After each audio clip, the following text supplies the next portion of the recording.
The morning sun of Kepler Prime cast long shadows across the massive stone courtyard of the Galactic Military Academy. Cadets from dozens of different worlds walked in small groups, their varied forms creating a colorful parade of alien life. Some walked on two legs like humans, others on four or six. Some had scales that glittered in the sunlight. Others had fur that changed color with their moods. Commander Zektar stood at the window of his office, watching the cadets below. His 6 arms were folded behind his back, a habit he had developed during his 40 years of military service. The Vraxian officer had seen more battles than most beings in the galaxy, and he had learned to read the signs of coming conflict. Today, he sensed, would be one of those days that changed everything. The Academy had been training officers for 300 years. It had seen cadets from 47 different species pass through its halls. Each species brought something unique to the military. The Thrakari were living tanks, their thick shells able to stop most weapons. The Zilani could survive in space without suits, their blue skin protecting them from radiation. The Korath moved faster than most eyes could follow, their reflexes sharp enough to dodge laser fire. But the humans were different. They had joined the Galactic Alliance only 5 years ago, yet they had already earned a reputation that made even veteran officers pause. Some called them heroes, others called them dangerous. All agreed that they were effective. Jake Morrison adjusted his uniform as he walked toward the Academy's main building. The young human officer had grown up on Earth's North American continent, in a place called Texas. His father had been a soldier, and his grandfather before him. Military service ran in his family like a river runs downhill, natural and inevitable. Lisa Brooks walked beside him, her stride confident and measured. She had been born in California, raised by parents who taught her that problems existed to be solved, not avoided. Her calm exterior hid a mind that could calculate tactical possibilities faster than most computers. She had graduated top of her class at Earth's Naval Academy before volunteering for the Galactic Program. Danny Walsh completed their small group, his easy smile making friends wherever he went. He came from a place called Boston, where people learned early that life was hard, but humor made it bearable. His relaxed manner fooled many into thinking he was not serious about military life. Those people were wrong. The 3 humans had met during their first week at the Academy. They had quickly learned that their alien classmates viewed them with a mixture of curiosity and caution. Humans were the newest species in the Galactic Alliance, and their reputation preceded them in ways that were not always comfortable inside the Academy. The corridors buzzed with activity. Alien cadets hurried to their classes, their various forms of communication creating a symphony of clicks, whistles, and melodic tones.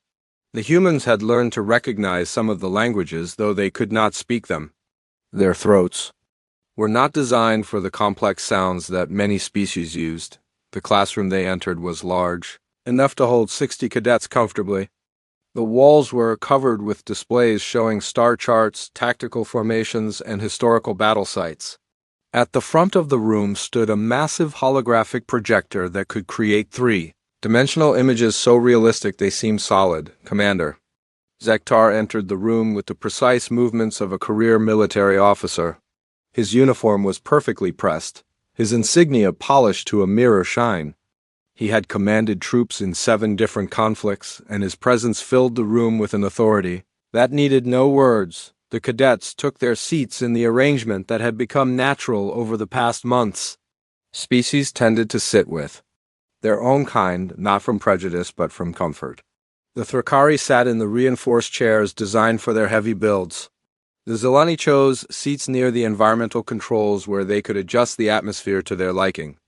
The Korath twins always sat together, their rapid communication consisting of clicks and gestures too fast for other species to follow.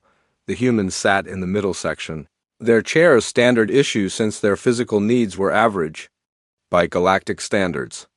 They had learned to appreciate being unremarkable in at least one way. Vorthak, the Thrakari cadet, shifted in his seat as the human trio settled nearby. His people were known for their strength and durability, but something about the humans made him uneasy. They looked so fragile with their soft skin and small frames. Yet the stories that circulated about human military actions suggested they were anything but weak. Silanana, the Zilani representative, watched the humans with scientific interest. Her people were natural researchers, always seeking to understand the universe around them. The humans presented a puzzle that her analytical mind found both fascinating and troubling. Their behavior in combat situations defied logical explanation, yet their results were undeniably effective. The Korath twins, Cricks and Cracks, communicated in their rapid clicking language as they observed the humans. Their species valued speed and precision above all else, and they had been impressed by human tactical adaptability in the training exercises. But they had also noticed something else, something that made them uncomfortable. The humans seemed to enjoy the more challenging scenarios, the ones that made other species nervous. Commander Zektar activated the room's main display, and the chatter of different languages gradually faded to silence. The holographic projector hummed to life, casting a blue glow across the assembled cadets. "Today we begin an important phase of your training," he announced, his voice carrying easily to every corner of the room. "Understanding your allies is as crucial as understanding your enemies. Each species in our alliance brings unique strengths to our combined military forces." He gestured to the Thrakari section. The Thrakari provide our heavy assault capabilities. Their natural armor and strength make them ideal for frontal attacks and defensive positions. Vorthak straightened with pride. His people had been the backbone of galactic military forces for over a century. "The Zilani serve as our scouts and reconnaissance specialists," Zektar continued. "Their ability to survive in harsh environments and their natural stealth make them invaluable for intelligence gathering." Salanana's skin shimmered with pleasure at the recognition. The Zilani had always prided themselves on their contributions to galactic peace. The Korath function as our rapid response forces. Their speed and reflexes allow them to strike quickly and withdraw before enemy forces can respond effectively. The twins clicked their satisfaction, their movements becoming more animated with pride. "And the humans," Zektar paused, his expression becoming more serious, "serve as our specialists for extreme situations." The room fell silent. The term extreme situations carried weight in military circles. It referred to missions that other species considered too dangerous or impossible to complete. "But before we can understand how to fight together," the commander continued, "we must first understand how each species fights alone. We will be reviewing actual combat footage from each of your homeworlds." A ripple of unease passed through the room. Combat footage was always difficult to watch, but it was considered essential for military education. Seeing how different species approached warfare helped officers understand their allies' capabilities and limitations. "We will begin with the most recent addition to our alliance," Zektar announced. "The humans joined us only 5 years ago, yet they have been assigned to some of our most critical missions. Understanding their combat doctrine will help you work more effectively with human units." The human cadets exchanged glances. They had known this moment would come, but that did not make it any easier. They were aware that their species had a reputation in the galaxy, and they suspected that reputation was not entirely positive. "The footage we will observe comes from various conflicts in human history," Zektar explained. "Some of it is quite old by galactic standards, but it demonstrates consistent patterns in human warfare that remain relevant today." He activated the holographic display, and the room's lights dimmed automatically. The blue glow from the projector intensified, creating an atmosphere of anticipation mixed with apprehension. "Pay attention to their tactics, their psychology, and their decision-making processes," the commander instructed. "Understanding these elements will help you predict human behavior in combat situations and coordinate your actions accordingly." The alien cadets leaned forward in their seats, their various forms of vision focusing on the display. They had all heard stories about human military actions, but most had assumed the tales were exaggerated. They were about to discover that the truth was far more complex and disturbing than any story. The holographic display flickered, and the first images appeared. Ancient footage, grainy and black and white, showing human soldiers in conditions that looked impossible to survive.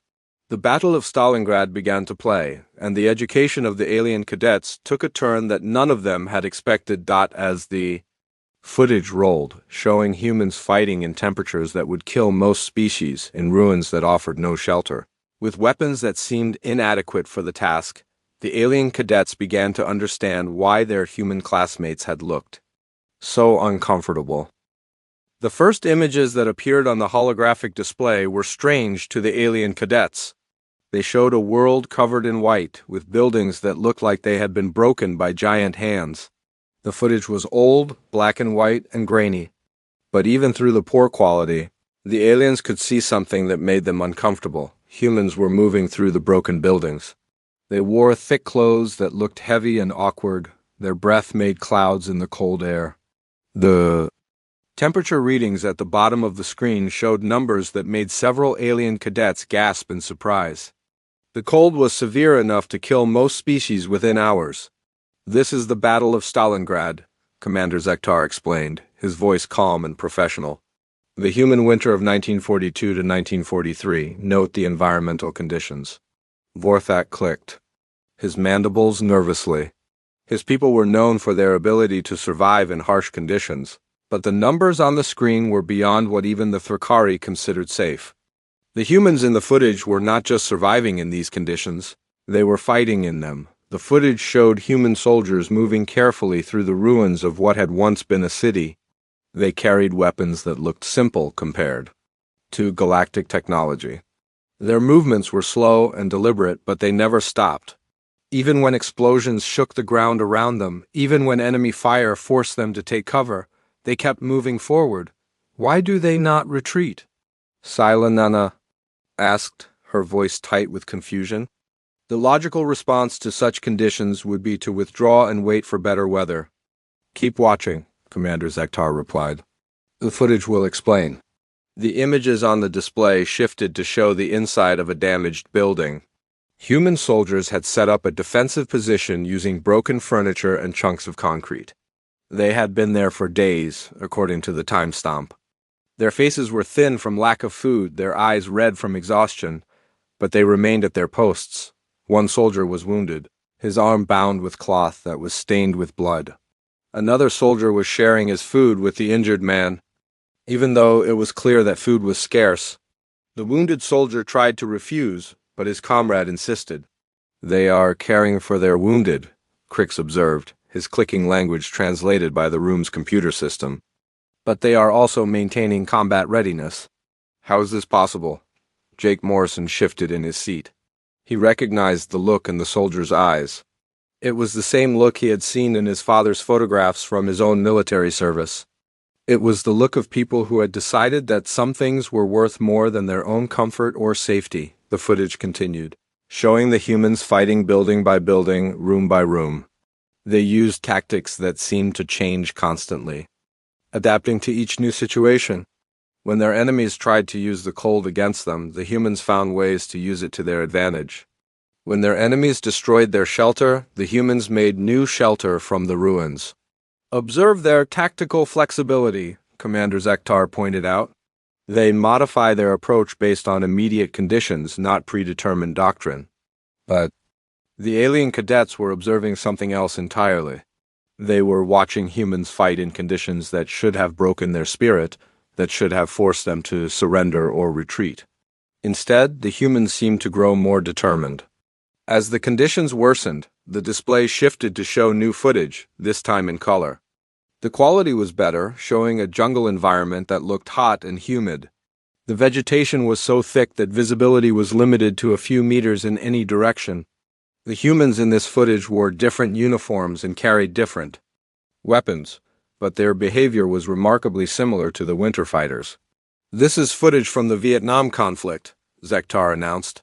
"Note the environmental challenges." The alien cadets watched as human soldiers moved through jungle terrain that would have challenged most species. The heat and humidity readings were as extreme as the cold had been in the previous footage. The vegetation was so dense that navigation seemed impossible. Yet the humans moved with purpose and coordination. "The terrain is unsuitable for conventional warfare," Vorthak observed. "Logic dictates the use of orbital bombardment or chemical defoliation. The humans chose a different approach," Zektar replied. "Continue watching." The footage showed an ambush. Human soldiers were walking along what appeared to be a path when suddenly the jungle erupted in violence. Enemy fire came from multiple directions, hidden by the thick vegetation. The logical response would have been to retreat, to withdraw from the killing zone and call for support. Instead, the humans did something that made several alien cadets recoil in surprise. They attacked. Not just returned fire, but launched a coordinated assault toward the enemy positions.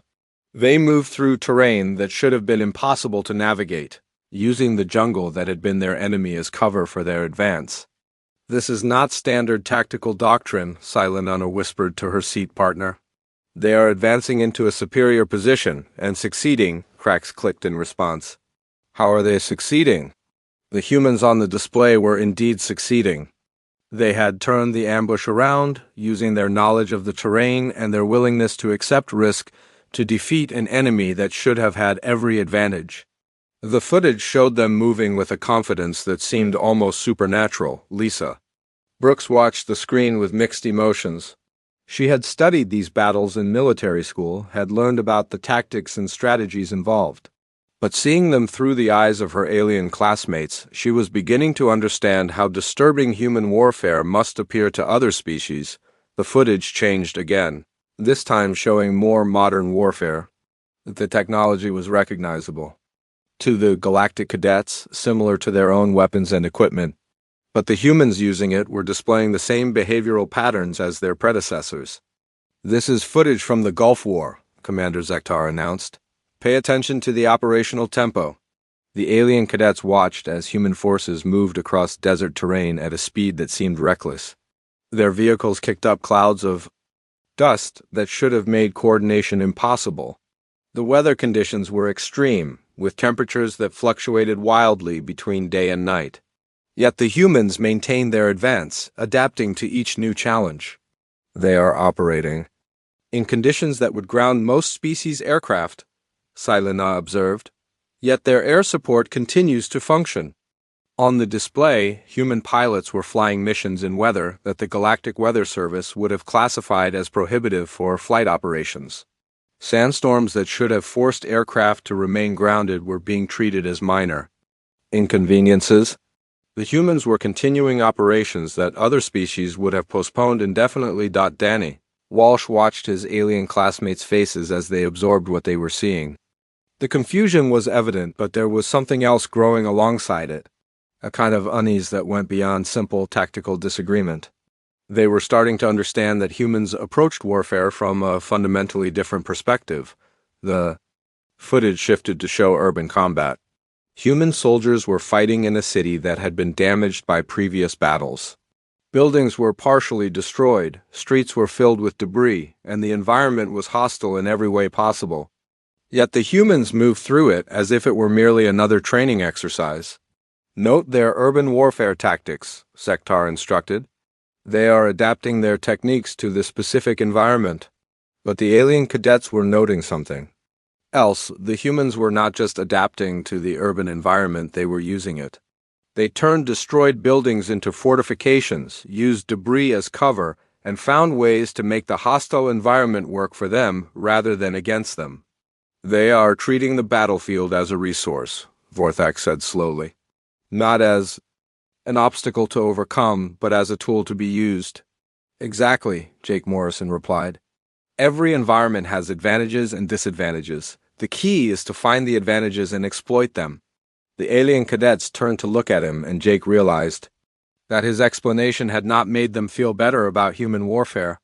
If anything, they looked more disturbed than before. The footage continued, showing example after example of humans fighting in conditions that other species would consider impossible. Desert heat, Arctic cold, jungle humidity, urban destruction, mountain terrain, ocean environments. In every case, the humans found ways to not just survive, but to thrive. "This is not normal behavior," Vorthak stated flatly. "No species adapts this quickly to hostile environments." "We do," Lisa Brooks replied simply. "We have to. Earth is not an easy world to live on." The alien cadets stared at her, and she realized that her simple statement had opened a door to a much larger conversation. They were beginning to understand that human warfare was not just about tactics and strategy. It was about the nature of humanity itself. Commander Zektar paused the footage. "We will take a brief break before continuing. I suggest you use this Time to process what you have observed. As the lights came back up, the alien cadets sat in silence, their various forms of expression showing confusion, concern, and growing unease. They had expected to see different tactics and strategies. When the break ended, the alien cadets returned to their seats with obvious reluctance. The conversations during the break had been subdued, with many of the non-human students exchanging worried glances and speaking in hushed tones. Some had tried to discuss what they had seen with the human cadets, but those conversations had ended quickly when it became clear that the humans saw nothing unusual about the footage. Commander Zektar waited for complete silence before activating the holographic display again. The room darkened and new images began to appear. These were different from the previous footage. The quality was better, the technology more recognizable, but there was something in the atmosphere of these scenes that made the air in the classroom feel heavy. The footage you are about to see represents more recent human conflicts, Zektar announced. These examples were chosen to demonstrate the psychological factors that make human forces effective in extreme situations. The first images showed a small military outpost in mountainous terrain. The buildings were simple, functional structures surrounded by walls and defensive positions. It looked like dozens of other military bases throughout the galaxy, but the situation display in the corner of the hologram showed numbers that made several alien cadets shift nervously in their seats. The humans defending this outpost were outnumbered by more than 40 to 1. Enemy forces surrounded them completely. Supply lines had been cut. Air support was unavailable due to weather conditions. By any logical assessment, the situation was hopeless. "This is the Battle of Kamdesh," Commander Zektar explained. Pay attention to the human response to overwhelming odds. The alien cadets watched in growing amazement as the human soldiers continued their normal duties despite the impossible situation. They maintained their equipment, stood their watches, and went about their daily routines as if nothing unusual was happening. When the attack finally came, their response was swift and coordinated, but it was not the coordination that disturbed the alien observers. It was the intensity. The humans fought with a ferocity that seemed to come from somewhere beyond military training or tactical doctrine. They moved between positions under heavy fire, carrying wounded comrades to safety while continuing to engage. "The enemy. They should surrender," Silena said quietly. "The mathematical probability of survival is essentially 0. Humans do not calculate odds the same way other species do," Jake Morrison replied from his seat. "We calculate whether something is possible, not whether it is probable." The footage showed a human soldier whose arm was clearly broken, hanging at an unnatural angle. Instead of seeking medical attention, he was using his good arm to continue directing defensive fire. Another soldier, bleeding from multiple wounds, was refusing evacuation until all of his comrades were accounted for. "This is not rational behavior," Vorthak declared, his voice shaking slightly. "Injured personnel should be removed from combat immediately." "Not when removing them would weaken the defense," Lisa Brooks answered. "Sometimes you have to keep fighting until the job is done." The alien cadets stared at her, and several made sounds that indicated distress. The concept of continuing to fight while seriously injured was alien to most galactic species. Their military doctrines emphasized preservation of personnel and equipment over completion of objectives. The footage continued, showing the humans holding their positions throughout the night. They adapted their tactics constantly, responding to each new threat with improvised solutions. When the enemy tried to breach their walls, they created new obstacles from damaged equipment. When ammunition ran low, they made every shot count, with precision that seemed impossible under the circumstances. "Note their resource management," Commander Zektar pointed out. "They are maximizing efficiency under extreme constraints." But the alien cadets were noting something else entirely. The humans were not just managing their resources efficiently. They were doing it while maintaining a level of aggression that seemed completely inappropriate for a defensive action. They were not just trying to survive until help arrived. They were trying to win. The display shifted to show urban warfare footage from a place called Fallujah. The images were more recent, showing human forces moving through a city that had been turned into a maze of rubble and destroyed buildings. Every street corner could hide an enemy. Every building could contain an ambush. The logical approach would have been to bypass the city entirely or use orbital bombardment to clear it. Instead, the humans chose to fight building by building, room by room. They moved through the urban terrain with a methodical precision that was both impressive and deeply disturbing to their alien observers. Why do they not use more efficient methods? Crix asked, his clicking language betraying agitation. Area denial weapons would clear the city quickly. Because there are civilians.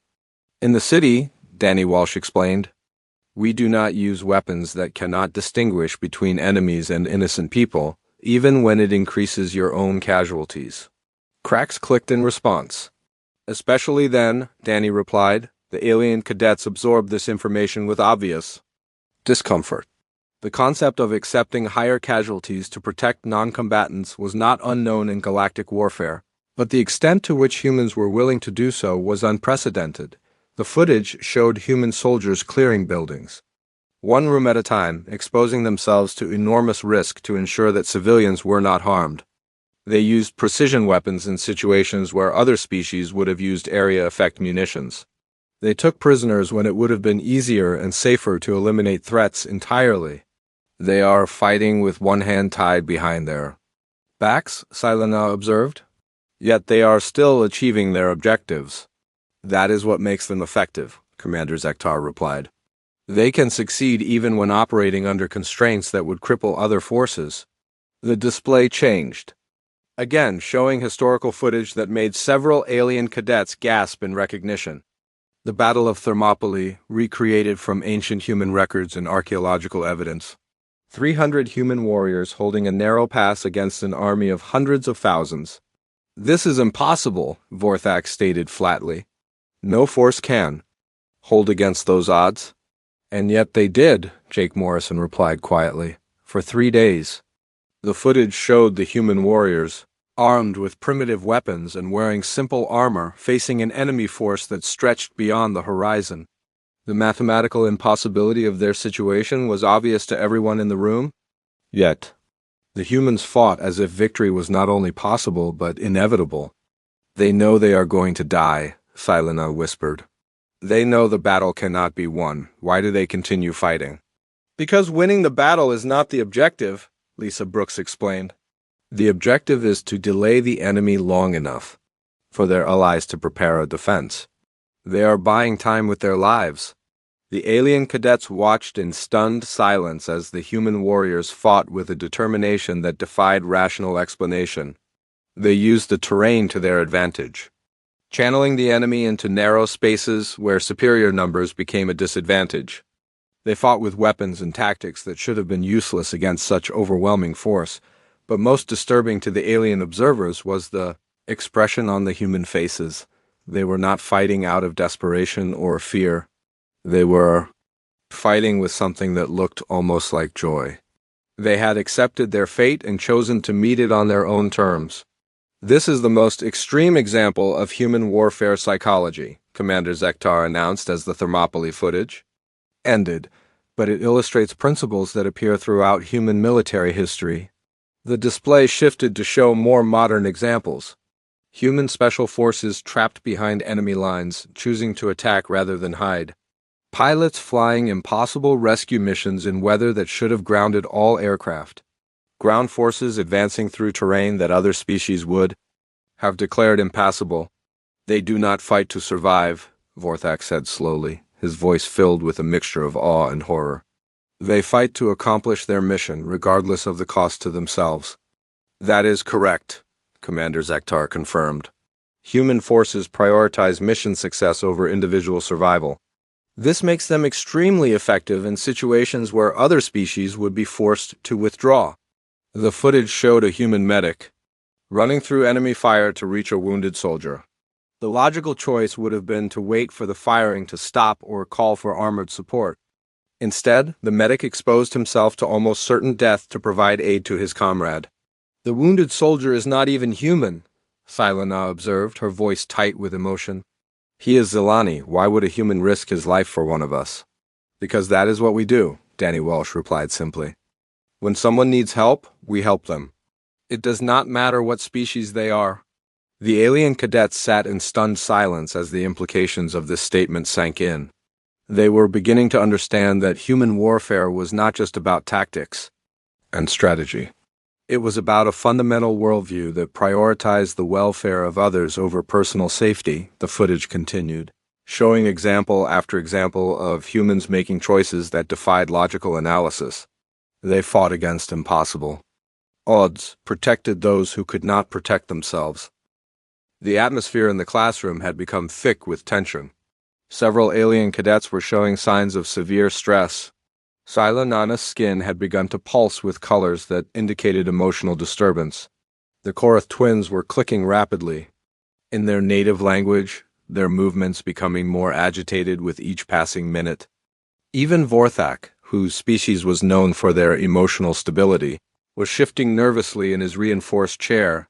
Commander Zektar seemed unaware of the growing unrest in his classroom, or perhaps he was choosing to ignore it. He activated the next sequence of footage with the same clinical precision he had shown throughout the lesson. This final segment represents the most extreme examples of human combat behavior, he announced. Pay careful attention to the decision-making processes involved.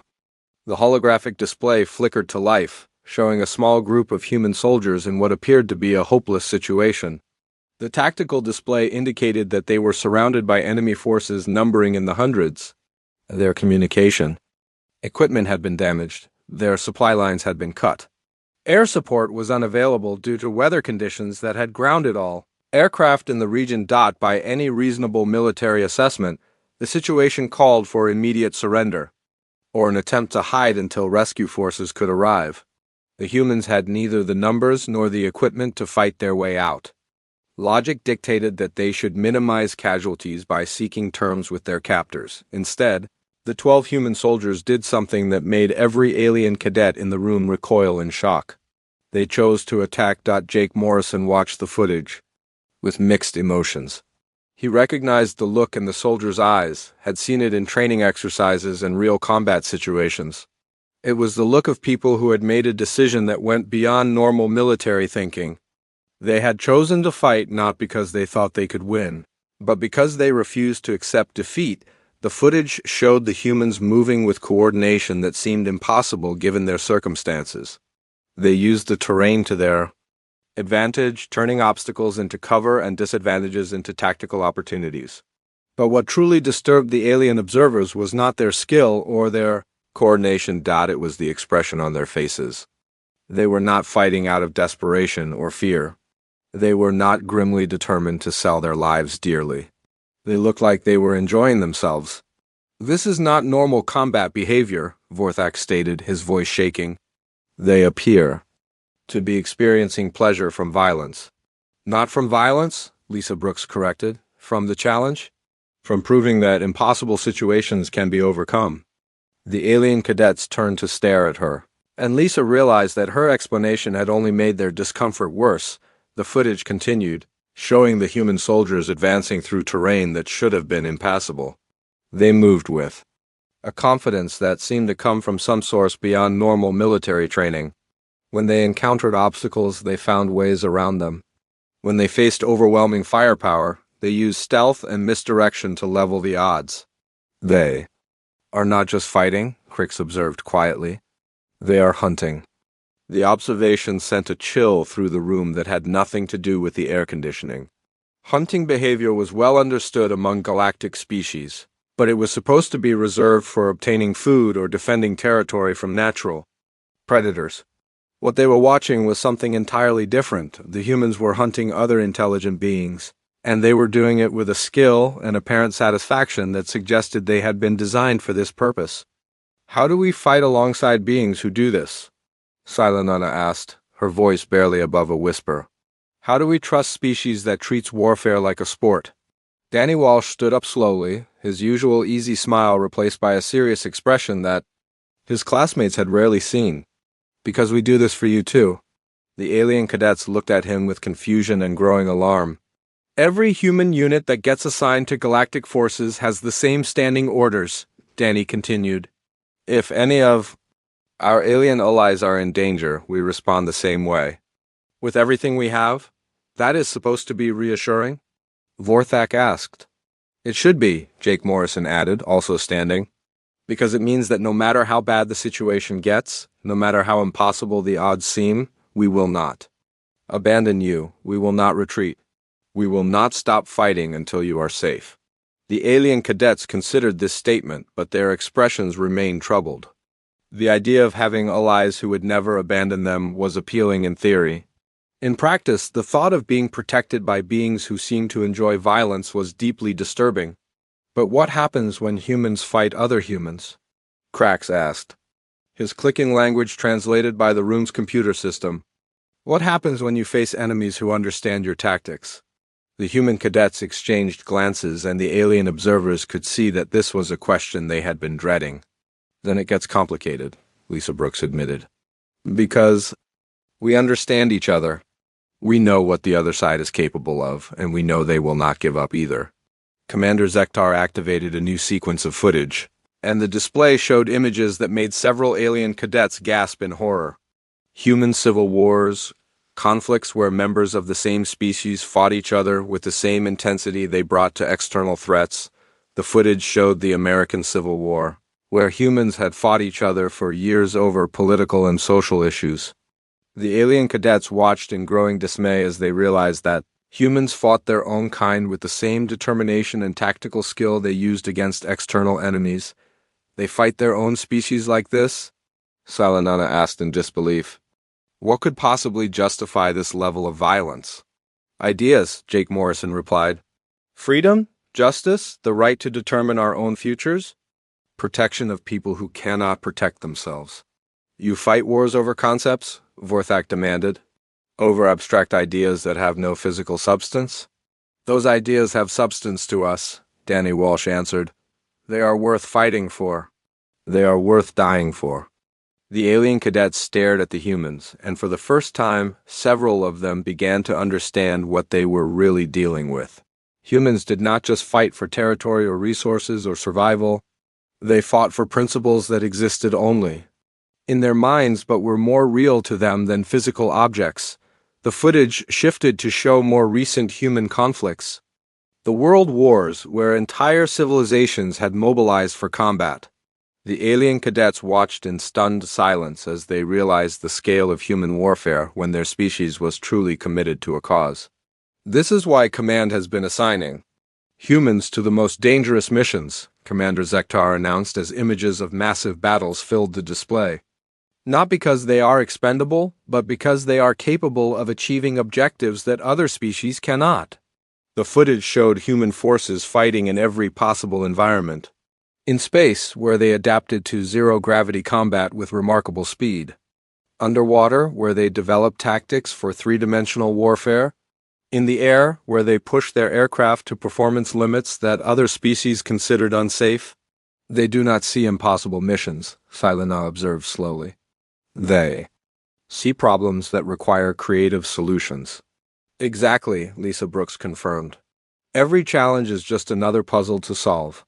But the alien cadets were beginning to understand that human problem-solving involved a level of risk acceptance that was fundamentally alien to other species. They watched footage of human engineers working on critical infrastructure while under active bombardment. They saw pilots flying rescue missions in weather conditions that had grounded all other aircraft. They observed ground forces advancing through terrain that sensors indicated should have been impassable. Your species appears to have an unusual relationship with danger, Vorthak stated carefully. You do not avoid risk, you embrace it. Risk is just another factor to consider, Jake Morrison replied. Like weather or terrain or enemy capabilities. You analyze it, plan for it, and work around it. The footage continued, showing example after example of humans operating beyond what other species considered safe parameters. They pushed their equipment to breaking points, operated in environmental conditions that should have been lethal, and maintained effectiveness levels that defied mathematical prediction. This is not normal behavior, Crix clicked rapidly. No species should be able to function under these conditions. We function because we have to, Danny Walsh explained. Earth is not a gentle world. We learn to adapt or die.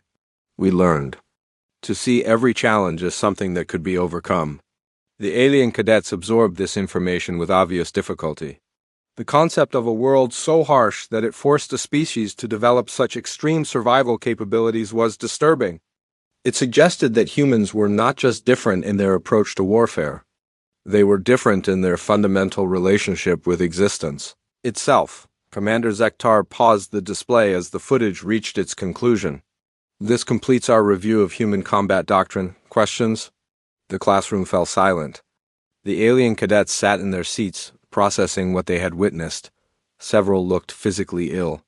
Others appeared to be reconsidering their entire understanding of what intelligent species were capable of. The next morning brought an atmosphere of uncertainty that hung over the academy like a heavy cloud. When Jake Morrison, Lisa Brooks, and Danny Walsh arrived at their classroom, they found it nearly empty. Only about half of the alien cadets had shown up for class, and those who had come looked like they had spent the night wrestling with nightmares. Sil, end single quotes, sat in her usual seat, but her normally shimmering blue skin was dull and colorless. The Korath twins were present, but they sat apart from each other for the first time since arriving at the academy, their usual rapid communication reduced to occasional nervous clicks. Even Vorthak, whose species was known for their emotional stability, looked shaken. The empty seats told their own story. Several cadets had apparently decided that they could not face another day of trying to understand human warfare. The absence of Mordek and 3 other Vraxian cadets was particularly noticeable. As their species rarely abandoned commitments once made, Commander Zektar entered the room with his usual military bearing, but even he seemed affected by the previous day's events. His 6 arms moved with less than their normal precision, and his expression was more thoughtful than stern. "Before we begin today's lesson," he announced, "I want to address what happened yesterday." He activated the holographic display, but instead of showing combat footage, it displayed charts and statistical analysis. The data showed mission success rates, casualty figures, and tactical assessments from recent galactic military operations. The footage you viewed yesterday was selected specifically to demonstrate the extreme end of human combat behavior, he explained. What you witnessed represents perhaps 1% of human military actions. The vast majority of human operations are resolved through conventional means that would be familiar to any of you. Crix raised his hand tentatively. "Commander, if what we saw represents only 1% of human actions, why did you choose to show it to us?" "Because," Zektar replied, "that 1% is what makes the difference between victory and defeat. In the most critical situations, when conventional tactics fail, when standard procedures prove insufficient, when the mission seems impossible by normal standards, that is when human forces demonstrate their true value." He changed the display to show a series of mission reports from recent galactic operations. The data was impressive even by galactic standards. Human units had been assigned to 23 different operations over the past 3 years, ranging from rescue missions to defensive actions to offensive strikes against heavily fortified positions. Human units have completed every assigned mission, Zektar announced. Every single one. Their success rate is 100%. The alien cadets studied the data with growing amazement. A perfect success rate was unprecedented in galactic military history. Even the most elite units from other species typically achieve success rates of 70 to 80% at best. "How is this possible?" Salanata asked, her voice barely audible. "The mathematical probability of such success is essentially 0. Jake Morrison spoke up from his seat. "Because we do not calculate probability the same way you do. We calculate possibility. If something is possible, we find a way to make it happen. What you witnessed yesterday," Lisa Brooks added, "was humans solving problems that other species would consider unsolvable. We do not see impossible missions. We see challenges that require creative thinking." Commander Zektar nodded approvingly. The footage was disturbing because it showed human forces operating beyond normal parameters. But consider this, in every case, the humans achieved their objectives while protecting their allies and minimizing casualties. Danny Walsh stood up slowly. "If I may, Commander, I think there is something else our classmates need to understand." Zektar gestured for him to continue. "The reason that footage was so intense," Danny explained, looking around the room at the alien cadets, is because those humans were fighting for something they believed in. We do not fight like that for territory or resources. We fight like that when we are protecting people who cannot protect themselves. He paused, making eye contact with each of the alien cadets. Every single one of you represents something we are willing to fight for. Your species, your cultures, your right to exist in peace. That is what makes us dangerous to our enemies and valuable to our allies. Vorthak, who had remained silent throughout the discussion, finally spoke. You are saying that your species' apparent disregard for logical tactical doctrine is actually a strategic advantage? In certain situations, yes, Lisa replied. When conventional approaches fail, when the odds seem impossible, when everyone else has given up hope, that is when human forces are most effective. Commander Zektar activated a new display showing tactical analysis from various conflicts. Human forces excel in what military theorists call asymmetric warfare. They have an unusual ability to identify weaknesses in superior forces and exploit them in ways that other species do not consider. But why? Sila Nunna asked, her skin beginning to show the first hints of its normal shimmer. What makes humans different from other species? The human cadets exchanged glances. This was the question they had been discussing among themselves since joining the Galactic Alliance. Because we have had to be different, Jake said slowly. Earth is not a peaceful world. We have been fighting for survival since our species first appeared. We have fought the environment, predators, natural disasters, and each other. We have learned to see every challenge as something that can be overcome, even when logic suggests otherwise? Krax asked, speaking for the first time that morning. Especially then, Danny replied. Because logic only tells you what should happen based on past experience. It does not account for determination, creativity, and the willingness to accept risk in order to achieve objectives. The alien cadets considered this explanation, and slowly their expressions began to change. The fear was still there, but it was being replaced by something else, curiosity and a growing understanding. You are not psychologically unstable, Vorthak said slowly, his voice gaining strength. You are evolutionarily adapted for problem solving under extreme stress. We prefer to think of ourselves as adaptable, Lisa said with a slight smile. We just happen to be very good at adapting to situations that involve conflict. Commander Zektar activated another display showing comparative analysis of different species' military capabilities. This is why human units have been assigned to the most challenging missions. Not because they are expendable, but because they possess capabilities that other species lack. The data showed human performance in various categories. Their physical capabilities were average by galactic standards. Their technology was adequate but not exceptional. Their numbers were small compared to other military forces. But their psychological profile showed characteristics that were unique among known species. Your species has an unusual relationship with uncertainty, Zektar observed. Most species seek to minimize unknown variables. Humans seem to thrive in situations where uncertainty is high. Uncertainty means opportunity, Jake explained. When you do not know what is going to happen, that means your enemy does not know either. That gives you a chance to surprise them. The alien cadets were beginning to understand that human military effectiveness was not based on superior technology or overwhelming force. It was based on a fundamental approach to problem solving that was alien to most other species. When you are fighting alongside us, Danny asked, do you fight the same way you fight for your own species? Yes, all three humans answered without hesitation. Then I think, Silena said, her skin now showing its full normal shimmer, that we are very fortunate to have you as allies. The classroom atmosphere had changed completely. The tension that had filled the air since the previous day was beginning to dissipate, replaced by a new understanding between the different species, Morduk, the Vraxian cadet who had requested. A transfer appeared in the doorway. He had clearly been standing outside, listening to the discussion. He entered the room and took his seat without saying anything, but his presence sent a clear message. I have one more question, Crick said, his clicking language showing none of the agitation from the previous day. If we serve in mixed units with humans, will you teach us your methods? We will teach you everything we can, Lisa replied. But some things cannot be taught. They have to be experienced. What kinds of things? Silanana asked. How to see opportunity in disaster, Jake answered.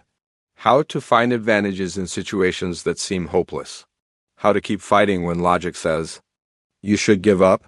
How to believe that impossible just means difficult. Danny added. Commander Zektar smiled, an expression that was rare for the usually stern instructor. Those are precisely the skills that make human forces so effective. And they are skills that can benefit any military unit fortunate enough to include human personnel. He activated the day's lesson plan on the display. Now, shall we proceed with today's lesson on mixed species tactical coordination? As the lesson began, the atmosphere in the classroom was completely different from the previous day. The alien. Cadets still watched their human classmates with something approaching awe, but the fear had been replaced by respect and curiosity over the following weeks. The relationships between the species continued to evolve.